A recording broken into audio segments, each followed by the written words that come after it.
This is such a privilege for me. Thank you for the invitation to CELLTR and to my friends Bongi Sun, Dr. Bongi Sun, and Dr. Laura Baumwoll, neither of whom could be here today because they're teaching, who encouraged me to make this connection and talk to Valia about this work. This is, for various reasons, quite important to me, and I'll explain why in a sec. Therefore, I'm going to be reading a little bit of my script because I don't want to miss anything, and I tend to have a kind of holistic kind of mind, so I can easily get off track. But I myself have quite a deep personal connection to SFU. I love architecture. That's not. It's deeper than that. Actually, I'm an alumnus of SFU. I did my BA in literature here in the 80s. It was the BA that we all hope we'd get, you know, and I might even get quite emotional because I was guided in my BA by Andrea Leibowitz. Some of you may know her, the late Andrea Leibowitz, who was in the English literature department, and so she really inspired me right from the first essay course to engage with this discourse of growing and gaining wisdom and helping society. These aspects of a BA were central in Andrea's teaching, and I was moved by her all the way towards my honors BA, which she guided me through as well. She really she really ignited that fire in me, the intellectual fire, very early. So I'm very grateful for that. So I'd like to dedicate this talk to Andrea's memory. And it's interesting then that here I am back and talking about a first-year program, right?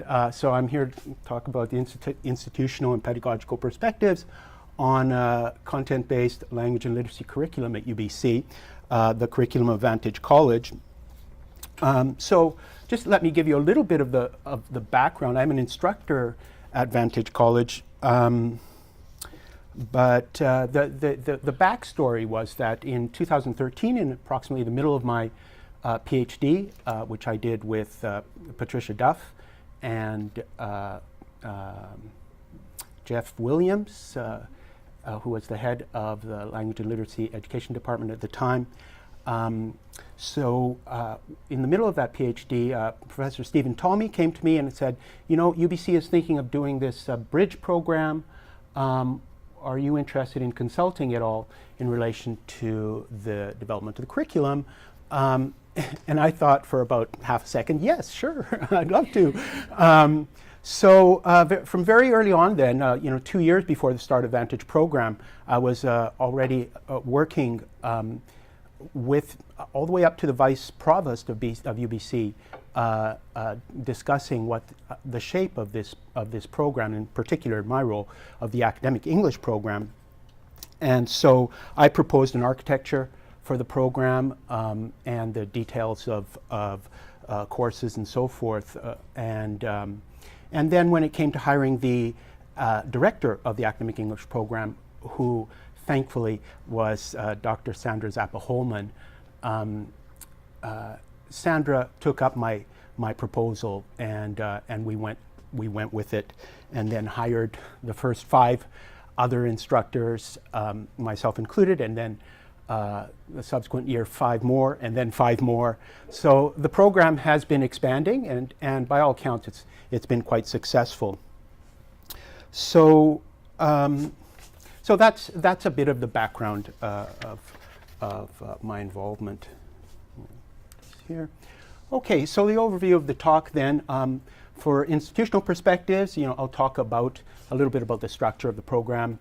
And from the pedagogical perspectives then, I'll talk about the curriculum, the task-based curriculum based on the functions of language in context.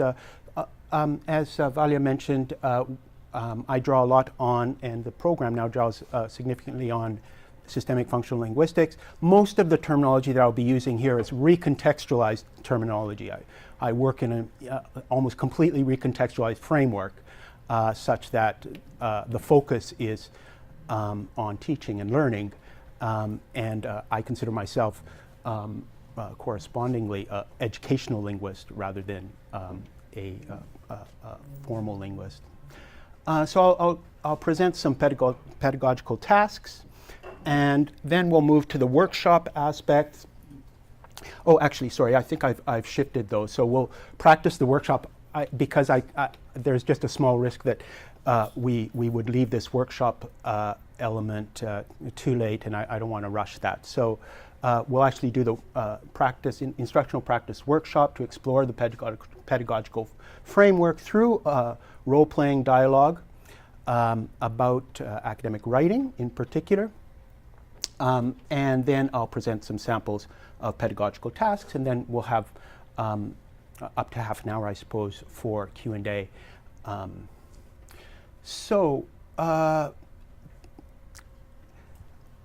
think it's interesting to present the students' voices in this, and a big part of the Vantage program, and relating to Vygotsky, if you like, about reflection and the understanding, one's understanding of what's going on, one's mediating resources, the language, the repertoires that one has is central in how we're conceiving the developmental trajectory of students through Vantage. So there's a lot of reflection, a lot of reflection going on about what went down and what does it mean to me. So here is the voice of a applied science student from an exit survey. So I'll just let you read that.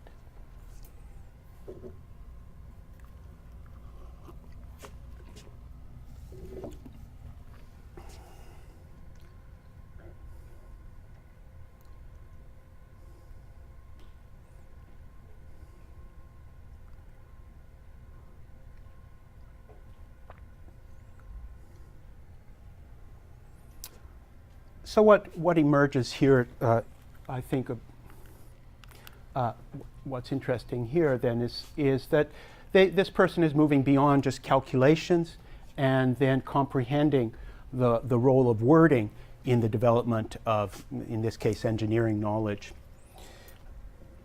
So that that ability to draw on the resources that they've developed to be able to analyze the things that are in front of them. And in this case, with engineering, as opposed to maybe, well, not as opposed to, but somewhat in contrast with the science students. So in applied science, engineering, it's all about applying what they learn. So able to understand the idea of a problem and then relate it to a real life example. So in the engineering substream of Vantage College, there's a very strong focus on, what in legitimation code theory they call semantic waves. So that, from the abstract to the material and back again. We all do that, but in the engineering substream in particular. And art student, you may.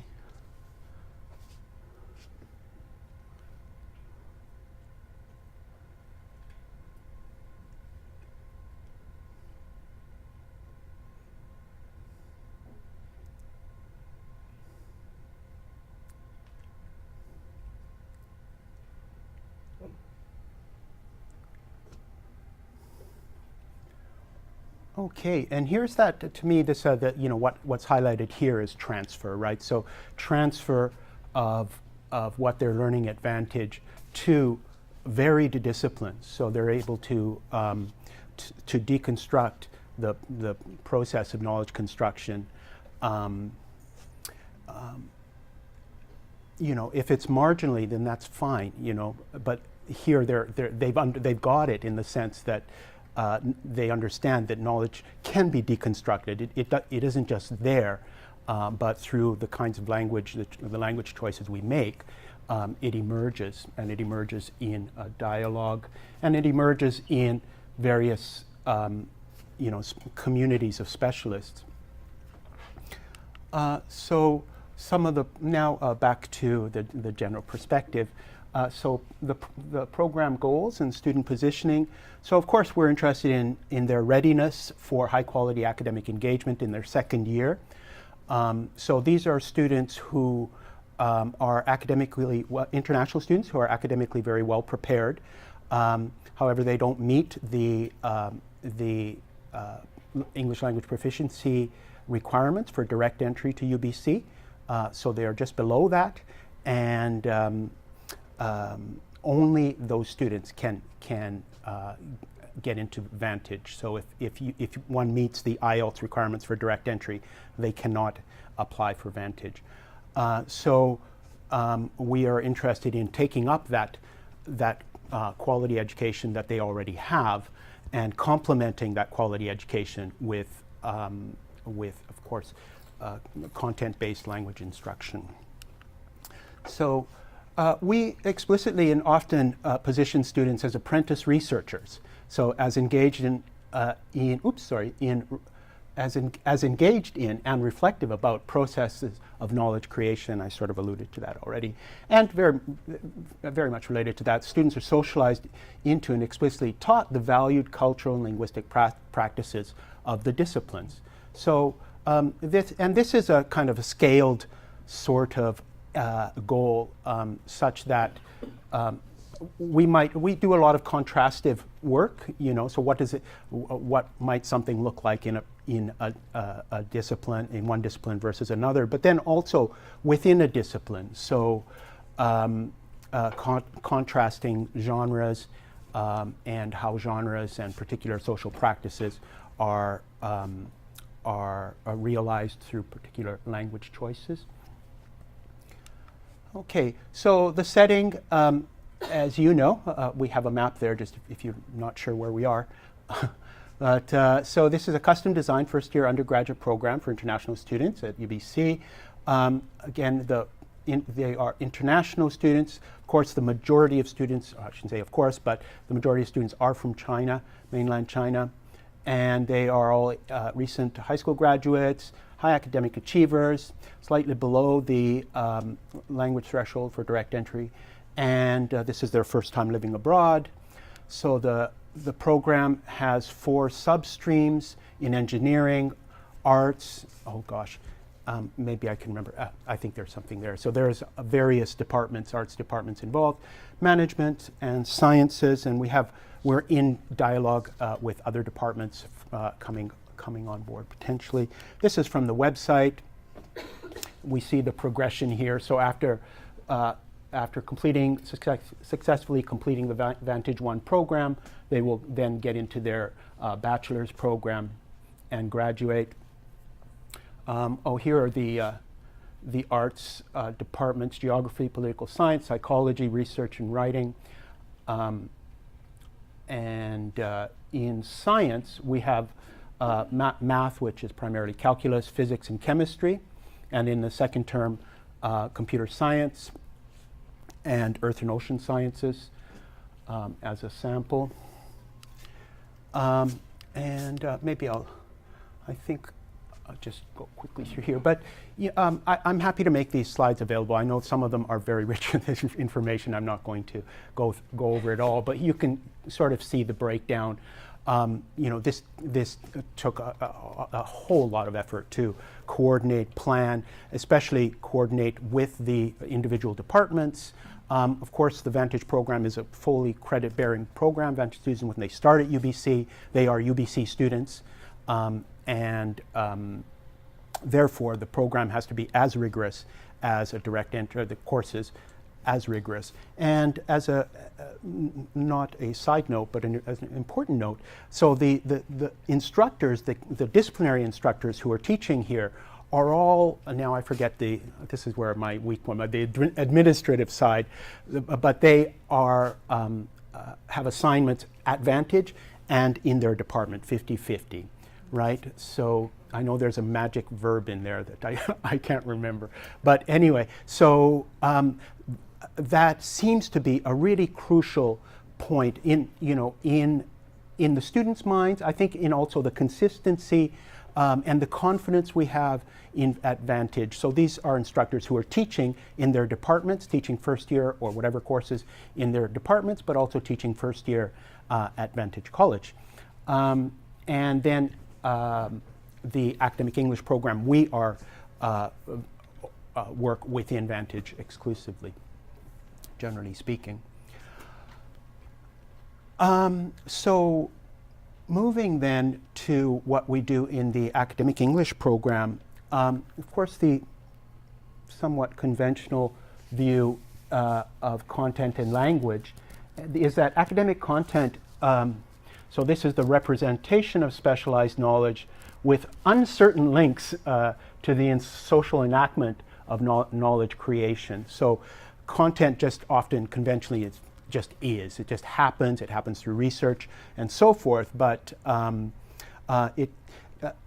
the academic world also tends to be boxed in as just content, you know, as opposed to other things such as interpersonal engagement, right, and so forth. So the social aspect of what academic fields do is often elided.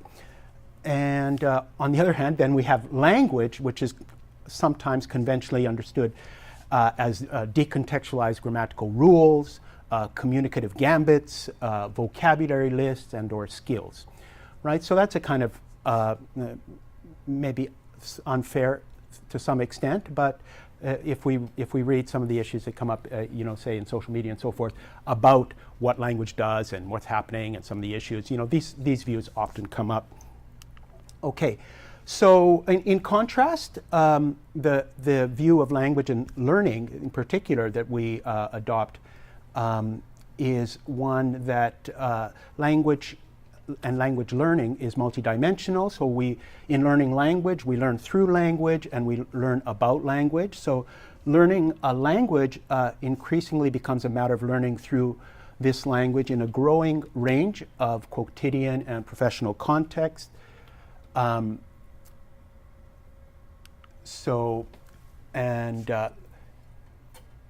a language is increasingly helped by learning about the language, not only passively but also actively by investigating it, by developing one's own resources. And learning through language is intricately linked to the expansion of one's registerial repertoire. So the notion of a register is central in SFL, and it's central in our iteration of a SFL-informed curriculum. So this might sound like splitting hairs perhaps for many people, but within the SFL community, and maybe beyond too, there's quite an interest in so most people when they hear about systemic functional linguistics and its recontextualization in teaching academic writing or teaching academic literacy will often go to the term genre, which we use as well commonly. But we take a more registerial perspective. It's not that we don't use the concept of genre, but we find the more powerful tool are the notion of register, and register is a situation-specific style of language use, right? And how do you understand that relationship between language use and the context of situation? We break that down into the content function, interpersonal function, and organizational function. So whereas genre in the SFL conception might be focus a lot on staging of a genre, like the stages of a particular type of communication or social practice, and through the staging, the purposes are achieved or not achieved. But I think in the register view, we tend to problematize that notion of staging and purpose. You know, text can have a lot of different purposes. And I think if you're working with situated text and situated interests of social agents, of students, that gets quite confusing then when you're breaking down stages and you're making increasingly delicate observations about, oh, this stage here is mixed into that stage, and embedded stages and hybrid stages and so forth. In the end, you've got this stack of meta-language and analysis that you're trying to put together. And I personally trying to work with that, trying to work with, with individual texts and situated meaning making and so forth. I just found myself in circles a little bit. Maybe it's my own lack of practice, but in referring to the meta functions, we can always talk about, in my discussion with Ismail, these are the things we talked about. This is the content that came up. This is how Ismail was positioning me, how I position him, how I position my claims, how strongly hedged my claims were, and so forth. And this is how we organize the conversation. And through those three elements, we can really draw a very delicate description of what went down. And I'm using here as an illustration the matrix that we are about to use for the workshop little element. And I will break that down for us slowly. Just let me see here. I want to just make, okay, good. Yes, I'm on track. All right, so we're going to do a little task, a role play. So as I showed you in the previous slide, we had a kind of map of academic literacy, a tool, if you like, for supporting academic literacy in writing, in academic writing. It is the register is a scalable concept in relation to context. So it is a generalized understanding of academic writing, say a typical explanation, right, where you would want some previewing so if there was an assignment and the student was asked to, explain X, we'd want to say, identify X first of all, and then, are these the factors involved in X? So, explain how the projector works, and then we would provide an explanation. So that kind of writing, say. So I recognize that this is a generalized register. Okay. And this is imagining a context in which we are in a tutorial context with a student, and what we want to do is listen to the student. So I'm going to give you a little case, right?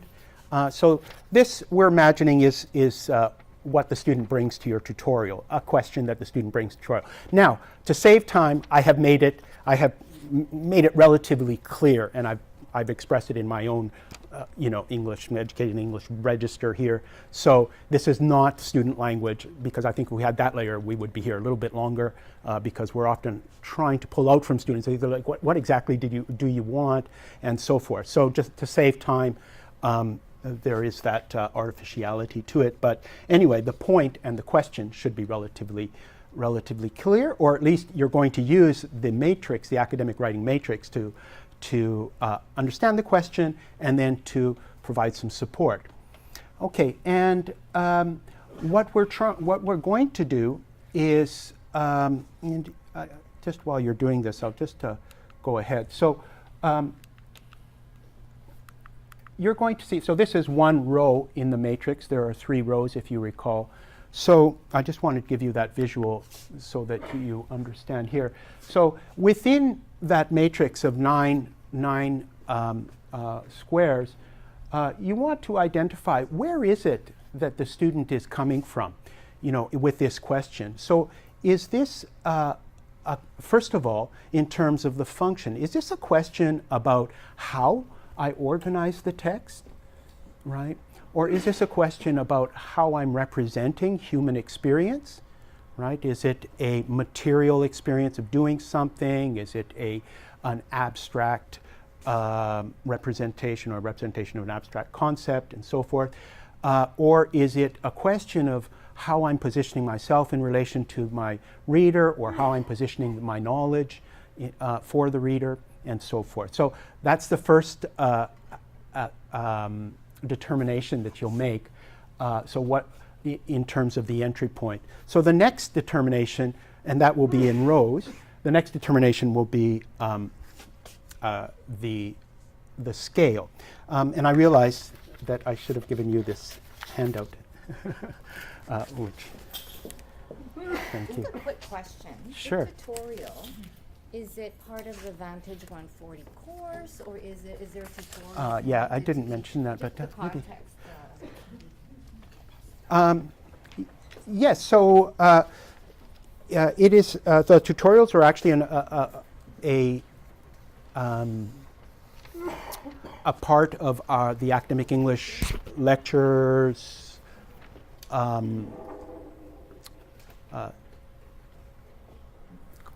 the academic English lectures contract. So we are, part of our contract, we make ourselves available for student tutorials. So this is, there might be an office hour, right?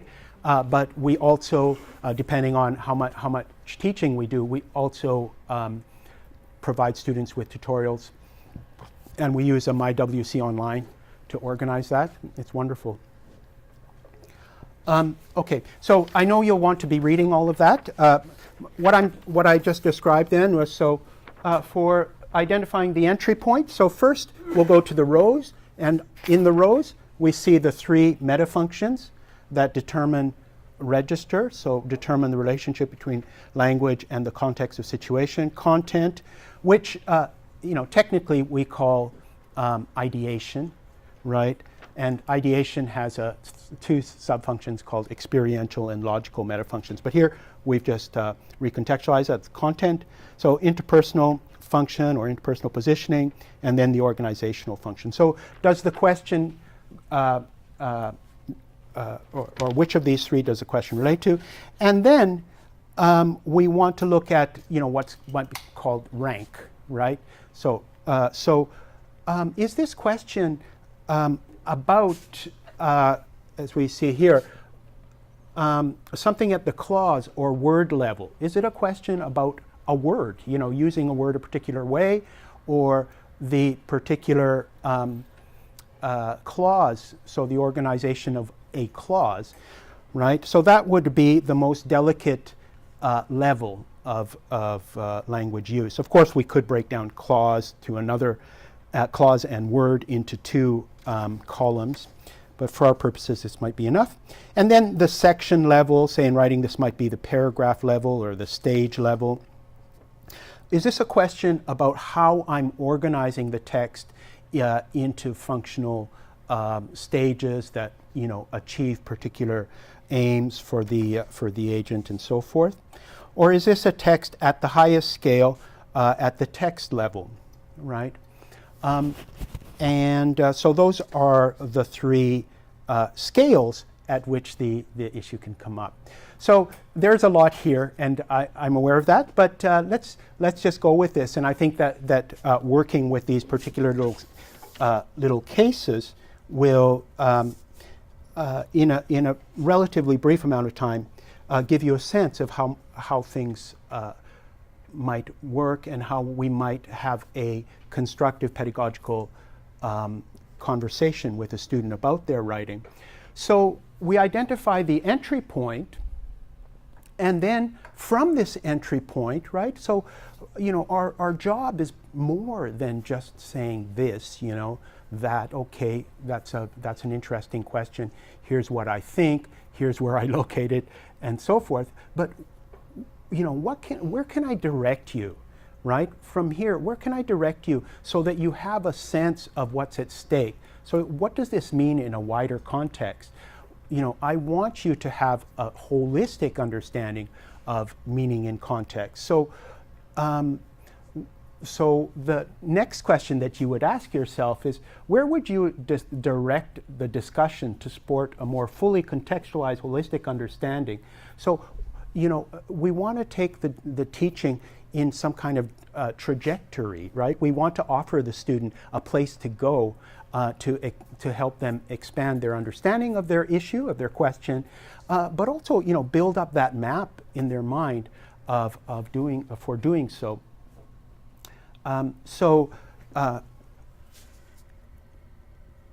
Actually, I realized that maybe the final 2 slides here this will be maybe most useful. Sorry. So there might be an entry point we identify here. This would be an example. So I'd say, okay.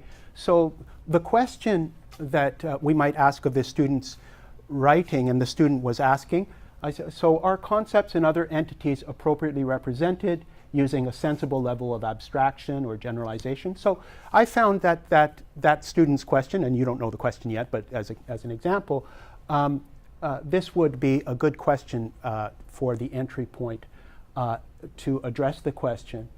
Now, the second stage, so where to take the pedagogical discussion, then we might take it here to the stage. So is there an initial sentence? So if you provided some sensible level of abstraction for a concept, is this concept previewed? Is it does it occur in a topic sentence, for example, if it is a central concept? Okay, and if it's in the topic sentence, whether it is or not, then that might also relate to the text being cohesive, but also from the perspective of content, do the beginning, middle, end stages of the text build knowledge relevant to the topic and purpose? So, is that central concept, which then is a concept that may organize a paragraph or a stage of the text, does it hold together in terms of the knowledge structures that are being built through this text across the whole text or not? So, those are the 2 stages, and so in another case, we might find that the question is about the interpersonal function. Are the claims appropriately weighed, presented confidently, or according to the level of support provided? Okay, that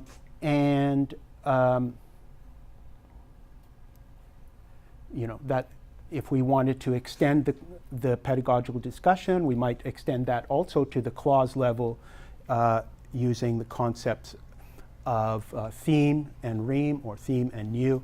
So I haven't really gone into that, but so that's the general idea that we're going to. So first, identifying where would you locate this question on this map, and then where would you take the conversation? Okay, so just very briefly then, in relation to content, so what is content? These questions focus on the functions of representing and logical relations, on what's going on with whom or what, and under what circumstances, and the logical connections between ideas. Writers focus on the content function in order to build well-reasoned, valued knowledge of a discipline. And just as an example, so we already talked about at the whole text level about the various parts of the text building knowledge cohesively. About at the meso level, is there a topic sentence, and here about the logical subfunction in content. So are causal and other logical relations appropriately presented? We work a lot with logical relations, use of conjunctions. So we know that early academic writers, apprentice academic writers, tend to overuse conjunctions. They're often taught to use too many conjunctions. So in sciences, arts, the causal relations are often expressed in terms of adverbials, or what we call circumstances. So due to X, right?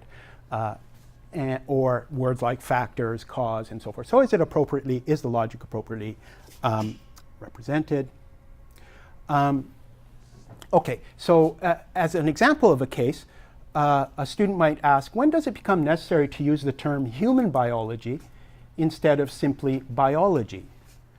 Okay, so I put that question to you. Where would you locate that question here in the content band?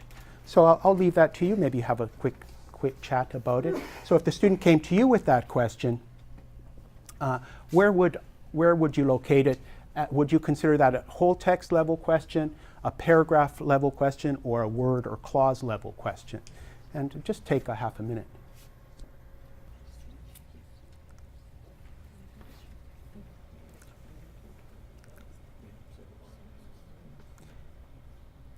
Anyone care to have a go? Should I write biology or human biology?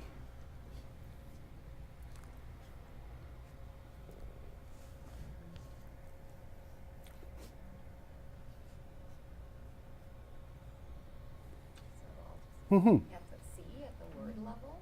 What's that? Oh, Would it be under C? Could it be okay. under C? And what would be your reasoning, Valia?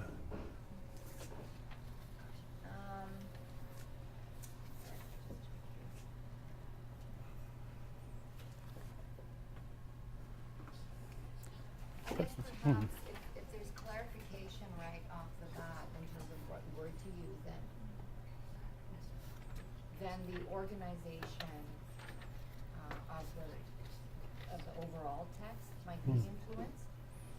Right. So, yeah, it'll differ if it's human biology, right? So if they're going to be specific, then it'll influence the scope of what they're going to talk about and address. Perfect. I think, I think you really captured how I'm seeing this as well. Is that what looks like an issue of a word, maybe the degree of delicacy in the classification of biology, right, is actually a question about the text, the whole text level, right? So we could start off by talking about, do you need to, at this point in the text, do you need to actually talk about biology more generally if you're going to actually go into human biology? Are you making some distinction between human biology and insect biology? Is that necessary? Is that relevant here?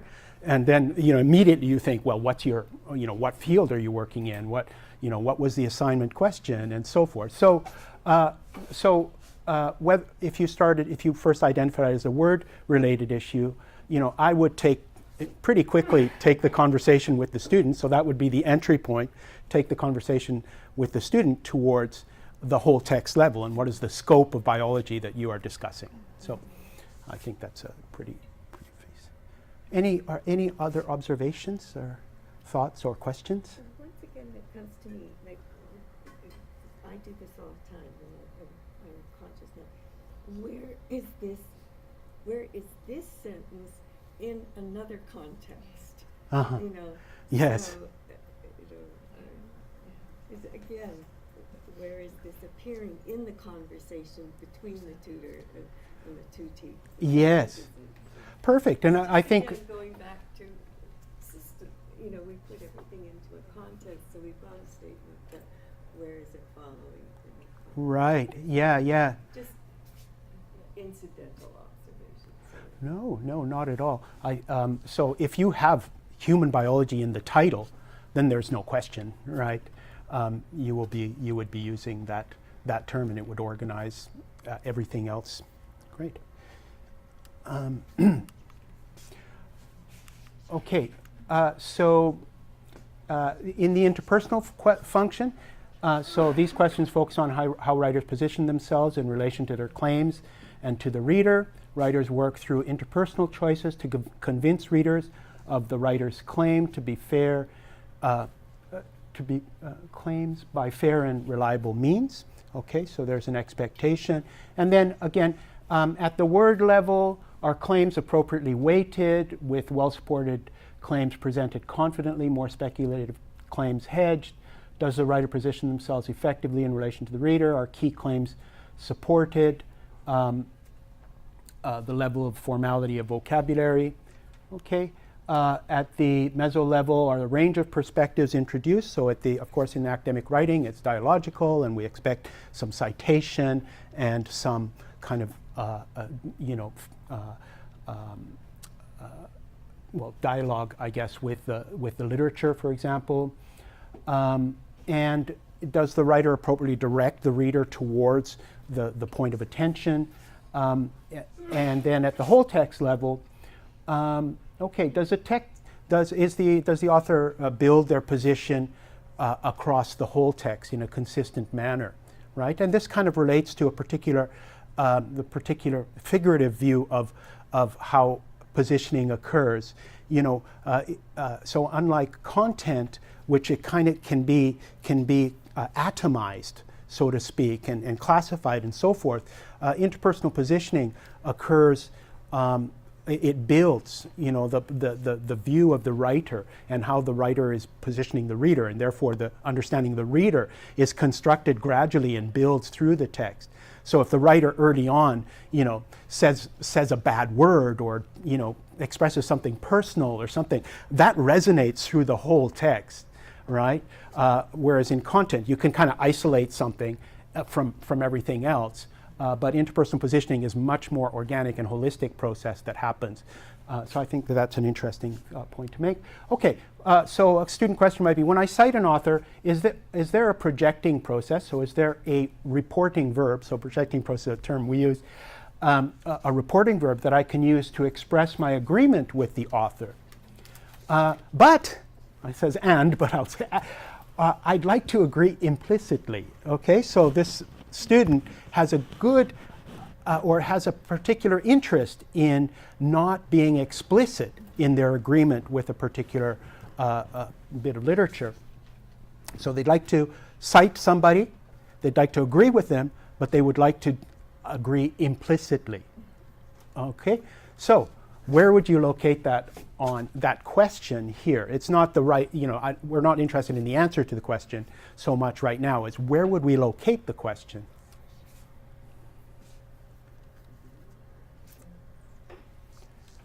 Does anybody have an intuition? Do you have an idea? In C. Could you explain your answer, please? Well, because it says the level of formality of the vocabulary appropriate in terms of the citation. I'm a mathematician, so Perfect. that was my reasoning. Right, right. Good. I would definitely, well, it's obviously a vocabulary issue, and what word should I choose, right? The question maybe of formality is slightly different from whether to flag your interpersonal position explicitly or implicitly, but it is definitely along the same spectrum, I think, as well. But I would agree. So I think that this at first is a question about a word. What word should I use? Okay, but you know, how about this then? You know, so what might Bonnie Norton say about this? Sorry for the insiders. She would say, this is a question of identity. You know, how does the right? And unfortunately, that's an answer to too many questions, so that's why I don't use that framework so much. But yeah, so okay, so why is it that you want to? So then I would say, okay, this is the entry point. Okay, let's look at reporting verbs. What do reporting verbs do? Okay, so and what is the functional scope in terms of interpersonal positioning? So some of them, the citing author can be neutral in relation to the cited author and so forth. So So it should end up in B. it could be, yeah, it could end up in B, and then also end up in, so why is it in this paragraph that you want to be implicit? You know, and maybe you don't want to get into it. You know, maybe you don't want to have to develop and defend. It's not an argumentative text, right? You just want to kind of, like a mathematician might, you know, not really flag your interpersonal position so strongly, but just make your position known. And so, so B, and then across the whole text, hopefully that position will be consistent, and the writer is, this implicit agreement is built up gradually. So it could extend to that. So the example, yes? Yeah, I see a lot of mileage in this table, but I think if with a corpus analysis, if we can collect a large corpus of these different examples, so implicit agreement, explicit agreement, and then coding those examples, and actually showing those examples to students, that will be enormously helpful. Yes. With the corpus analysis. Fantastic. Thank you. I would agree very strongly. So, and in relation to that, so one of the things, and I realize my time is getting short, so I'm not going to show so many examples of the sample work, but I am going to show you a video of, a student at the end of our program, because at the end of our program, I'm sorry, I don't know your name, but this is what we have our students do. We have them say, oh, okay, well, I want to study interpersonal positioning in calculus solutions by calculus lecturers, So the students will choose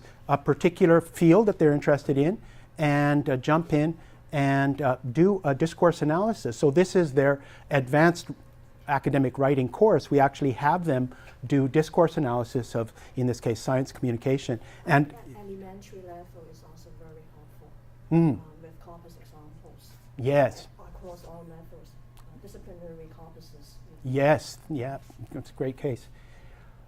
All right, so the word, one of these, by the way, so then it would be like a verb like recognizes, acknowledge. So, Bonnie Norton acknowledges that, blah, blah, blah, means, of course, so acknowledges X means I agree with X, Bonnie Norton agrees with X, but I agreed implicitly. Okay, so, and I won't go into, so what are the benefits of a two-part title, a student might ask, okay? What is this with a colon and having two parts of a title in my research paper, right? So, that might easily be classified in the whole text level, right? But if you have a point, and I don't have one in my mind right now, but, so if you're promising in the title two parts, and the second part is critical examination or something, of course you're going to have to build that critical examination across the text. So it's not only going to affect, the title is a promise of something. So if you've promised that you're going to do a critical examination, then that critical examination had better be built up over the sections, including at each paragraph level, for example. Okay, so you have a little case there, and then please try to do the same thing. But now you have a little bit bigger challenge, because in these cases I was just isolating one function at a time. So first you have to identify, okay, where is the function of which function is this primarily? Is it a content function, interpersonal function, or organizational? And then at what scale? So maybe if you can do that, identify, and then have a quick chat. We actually just have about 5 minutes for that. So I'll give you 5 minutes. Okay, I'm actually going to cut you off a little bit there just to move on. I know some people might have to leave after an hour and so forth. Does anybody have an observation about that you'd like to make, or a comment from your discussion?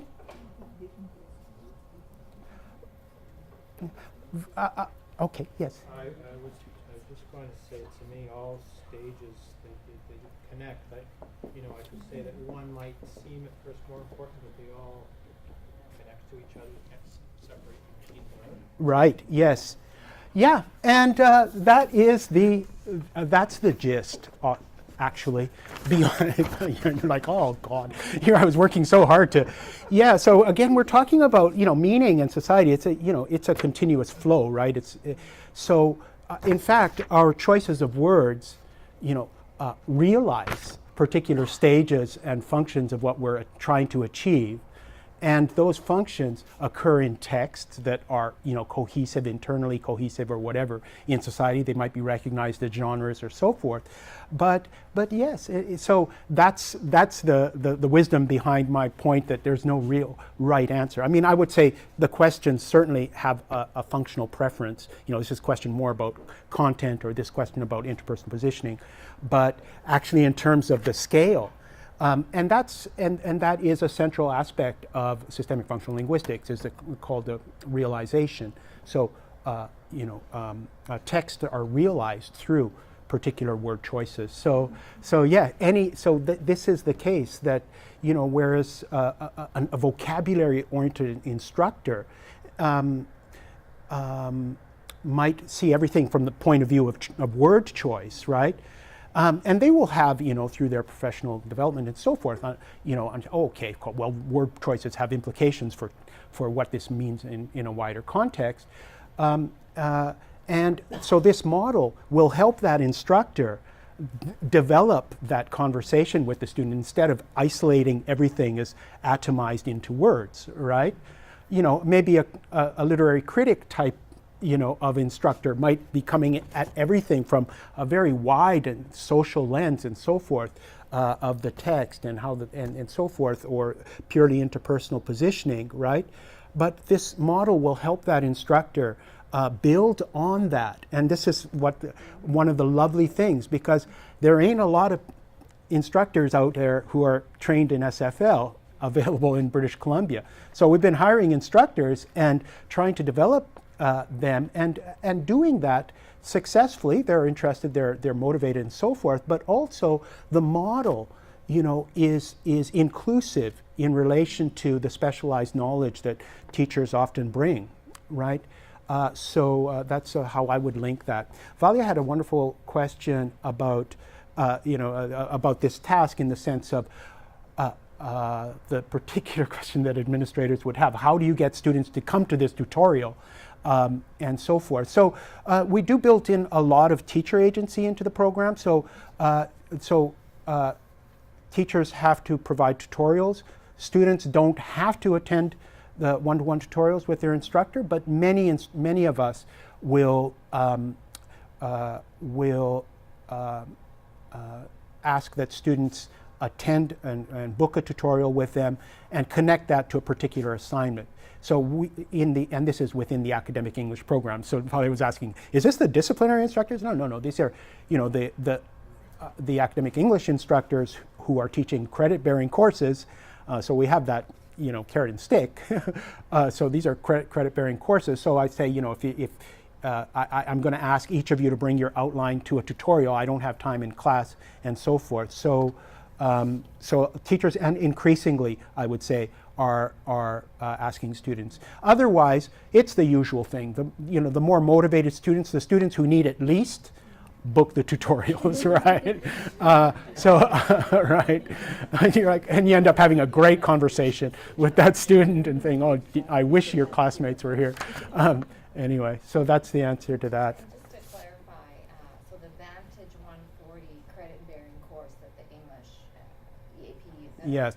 instructors teach, that is an adjunct language course to a content course. Yeah, I didn't get into that so much, but absolutely. So in the science stream, well, there's a couple of models operating. It's a lovely thing about how it's just evolved, and it really is an evolution advantage, is that in the arts stream, there is a VANT 140 course for each of the content courses. So there's VANT 140 psychology, VANT 140 human geography, and so forth.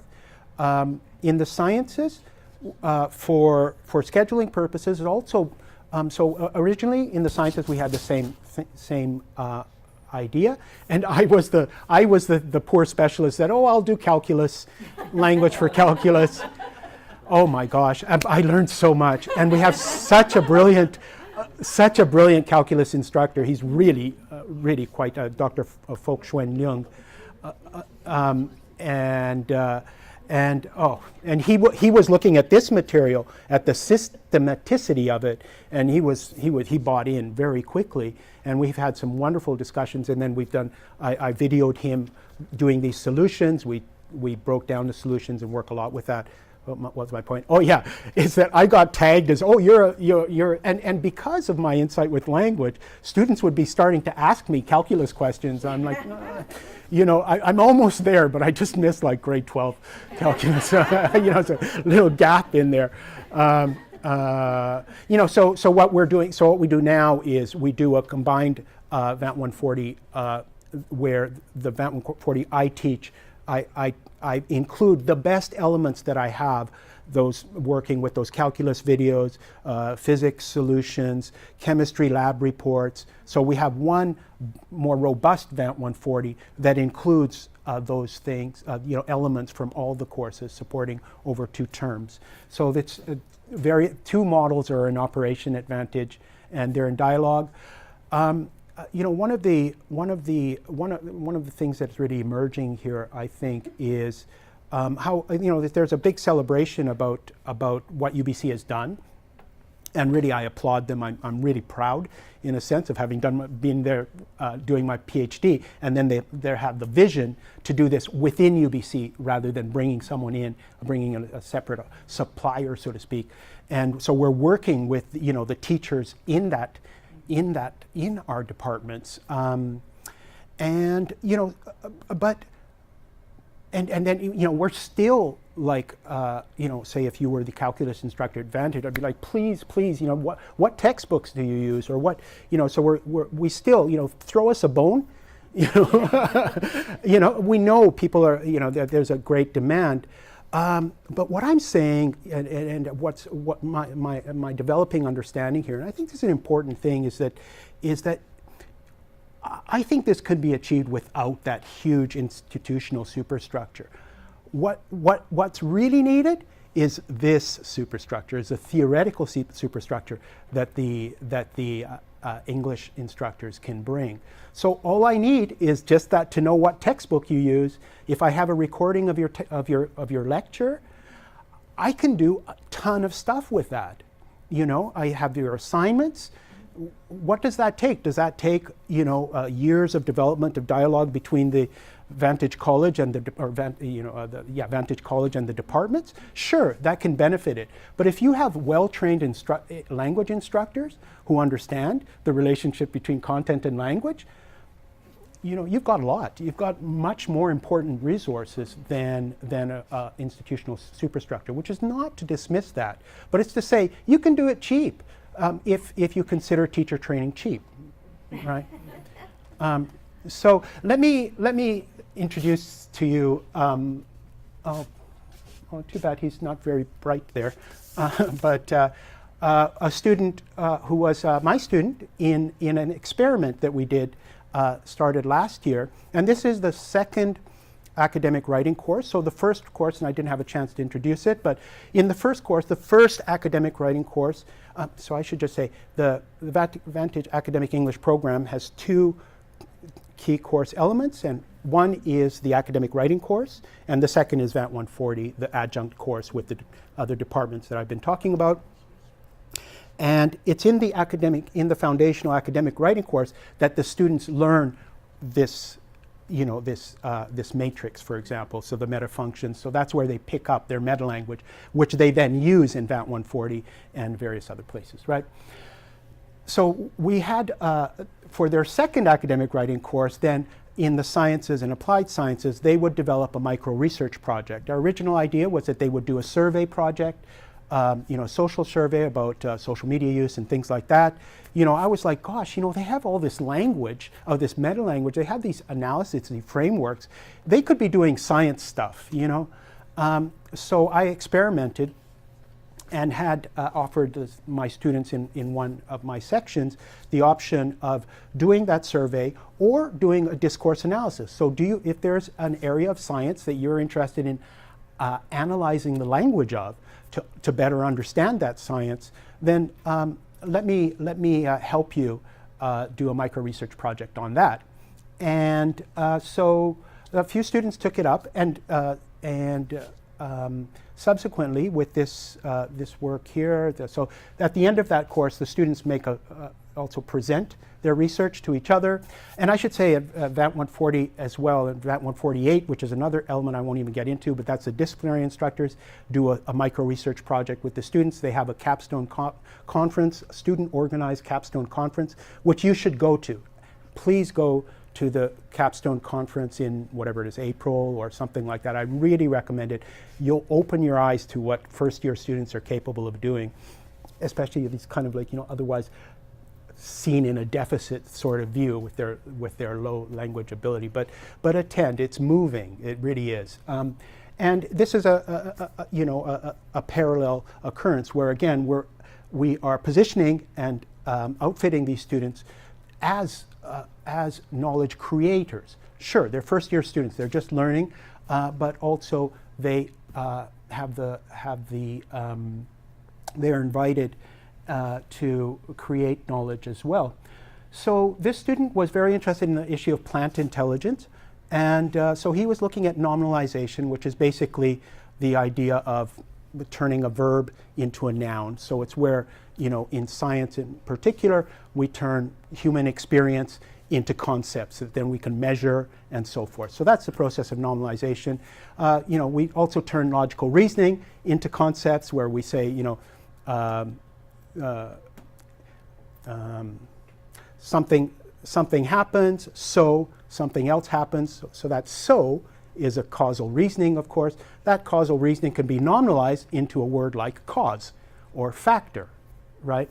So that's where we have nominalization of concepts. We also have nominalization of reasoning. He was very interested in all of this, and he really worked hard on this. He's going to probably tell you things, use some technical terms that you might not understand, but it really is an incredible, I think, a wonderful testament to the work that has gone on and how the students. So this is I think this was the best presentation of only 4 who did it in the experimental iteration. I should say this experiment now has extended. There's 5 instructors now who are teaching this course in using, instead of the survey, teaching discourse analysis. So basically it's become the dominant course now for the second academic writing course. But I'll just shut up and let you listen to the student teach you about nominalization in introduction sections of plant intelligence research. And he had just 6 minutes or so, 7 minutes for this presentation. So that's how long this will take.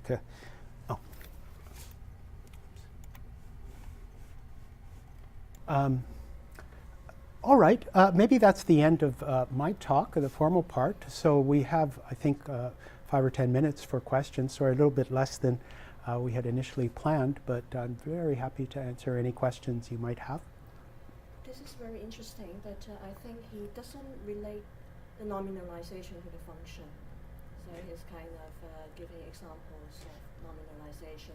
He hasn't connected to the function, to the meaning of nominalization, and instead Yes. it's kind of descriptive without drawing out the significance. Yes. I think when he's saying the maturation of the field, that's what he's talking about. So he talked both in the introduction and just now, he talked about that it showed the maturation of the field. So it was a kind of a historical view. Then why does maturation of the field is linked to nominalization? There's certain ideologies underlying why nominalization is supposed to be an indicator of maturation of the field. He explained that that nominalization shows the transformation of human experience to concepts. Yeah, but then why? This is a value. Why does this link to maturation is a value-added statement, right? You are not mature if you cannot do nominalization, the field. So Right. he needs to draw out that critical ideological element to it, instead of just taking it for granted that nominalization is more mature. It's an indicator of maturation of a writer or a field. Mm-hmm. It's certainly very ideologically related. Right. Yeah. So I agree that there is a descriptive element, but I think implicit that in his introduction, also in his methods, he was saying how I'm going to tell you about how plant intelligence research matures through nominalization, and but all he said really was that a wide range of experience, like he said, a wide range of experience. Through his analysis, he learned how a wide range of human experiences got conceptualized as concepts, were nominalized through this historical period. I think within 6 or 7 minutes, that's fair. Yeah. So he's a physics specialist and a first-year student. We need to get to physicists to understand that maturation, there can be lots and lots of different indicators. Yes, sure, sure. Right, We, it's yeah, about I, you. right. I think, yeah. So you're probably a corpus linguist, No, or no, no, okay. don't pigeonhole me. Okay, I won't. I'm Yeah. more than just a corpus linguist. I'm Okay. a Vantage. Yeah, yeah. So it's kind of interesting with this kind of work. Yeah, that's the challenge, absolutely. With the, you know, when we're teaching the academic writing, it's more like, what do I want to say, right? So they're coming from the meaning, you know, the semantics, and then the grammar helps them answer those questions, right? With this project, it's the opposite, right? They'll have a research question. That's where we ask them to, you know, kind of understand why is this important, right? And when he wrote his paper, so again, keeping in mind that this was a presentation, but the main focus of this course was his paper, which we haven't seen. But I think in his paper, he talks about, you know, how nominalization turns experiences into concepts. And that suggests maturation, both in texts and across human development and across cultural development as well. Yeah, so hopefully that answers that question. Any other questions? Yes. I have a question about the academic writing metrics. Yes. I find it's very interesting. Hmm. So, because I think if it's used effectively, it can be a great tool to Mhm. help students develop their meta-language awareness. Mhm. But I'm wondering, like, for example, I got this question, should I use subheadings across the whole text, or is it enough to write clear paragraphs? So, as an instructor, I can identify this question in the text level, organizational function, and then from starting here, how can I just lead the conversation? Mm-hmm. Students to help the student to develop further deep thinking. So do you have some example to show us after we identify the square and then how? Right. Well, I think that's kind of moving into the notion of the trajectory. So we identify maybe, oh, this is like at the paragraph level or stage level. If you have a sub-stage, so I would say, how explicit do you want your organization to be? If you want it to be very explicit, then use subheadings. If you think you can organize it within clauses, you know, write your topic sentences that really indicate your organization. Maybe you don't need, so, you know, there'd be a few questions there about, you know, how explicit do you like to make your organizational structure, and then it would be a matter of, you know, directing them to the role of topic sentences, previewing, and you know, general specific structure in writing. So, you know, there's a preference for presenting the general first and then moving to the specific. I guess, so I'm not sure if that answers your question. My observation is that it relies heavily on how the instructor would effectively use this matrix. Yes, and so that's it, and that relates to the other gentleman's comment too. That it's a flexible resource, and then depending on the particular instructor's skills and background, they can, you know, they will maybe come in at the word level, or they'll come in if they're, you know, into critical literacy. They come in at the interpersonal function and so forth. But then the matrix kind of encourages them to broaden that from there. But I should mention that this resource here, we have it available for students, but it's not actually something we use with the students. We teach these things in detail in the course, and we summarize it in other ways. But this is a tool that we use mostly for faculty development of the content faculty. That's where I've used it mostly. So, you know, the arts faculty will have a professional development workshop for the arts faculty, and I say, okay, they might be interested in what we do in the academic English program, and then we'll use this, and we'll use the cases, examples from biology or whatever, well, if it was arts, it would be the geography and psychology and so forth. So they would be, you know, they would feel empowered. Oh, these are questions I need, you know, I want my students to ask, and I want to be able to support.